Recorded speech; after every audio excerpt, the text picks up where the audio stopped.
Tonight I'm just going to share how I mass-produced these thank you cards using a Stamp-a-ma-jig and obviously stamps.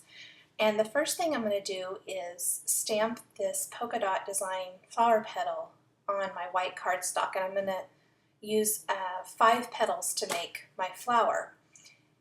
So I'm going to go ahead and stamp that 5 times. And where the Stamp-a-ma-jig comes in very handy is when you want to layer your stamps. And so what I'm doing is I'm going to layer the outline design petal stamp right over top the polka dot design using the Stamp-a-ma-jig and the clear imaging sheet that's included with the Stamp-a-ma-jig. And this Stamp-a-ma-jig is from Stamp-a-ma. And what you do is you line up the imaging sheet with the Stamp-a-ma-jig, and then you take your stamp and you stamp it right on top of that imaging sheet. And that way you can line it up right over top of your other stamped design so you can get the perfect placement. So I'll line it up over top and then take the Stamp-a-ma-jig to get my placement. And then I'm going to move the imaging sheet out of the way and line my stamp up right there with the Stamp-a-ma-jig and stamp right over top the polka dot design.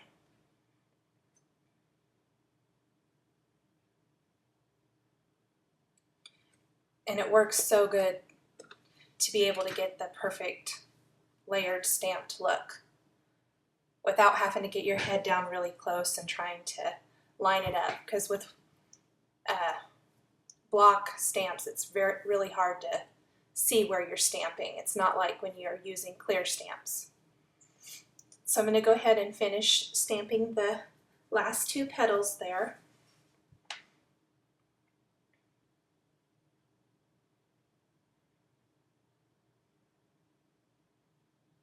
And this flower petal set is one of my favorites. There's a whole bunch of different designs and different combinations of flower petals you can use with this set. But the polka dot one is my favorite. And then when you're done, all you have to do is take like a wet paper towel, or I'm using a baby wipe, and wipe the imaging sheet clean, and it'll be ready to use again the next time.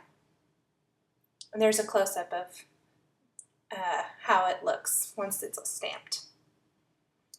And now I'm just stamping these small flower stamps to use in the center of my flower petals.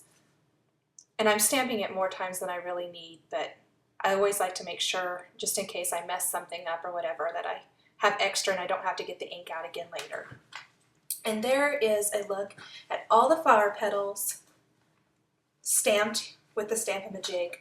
And then I'm going to cut everything out. And when I'm mass producing cards, I like to do things in steps. So I stamped everything first, and I cut out all of the pieces I needed and set them in piles so that they would be ready to use when I was ready to assemble the card.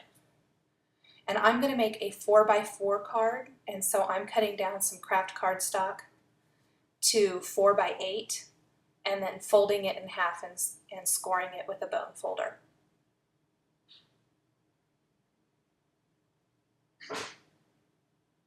And the same thing here, I went ahead and cut all of my cards and scored all of them. And I also cut down all of the Making Memories spiral notebook papers for my cards. And then I adhered all of those to the base of the card and stamped the greeting on the front, and then I stamped a greeting in the inside too. And now I'm ready to assemble the flower petals, and I'm just using regular adhesive and they're kind of, they are off the card a little bit because the card's smaller and it'll go in a bigger envelope. It'll fit fine. And there is the finished cards. Thanks for watching.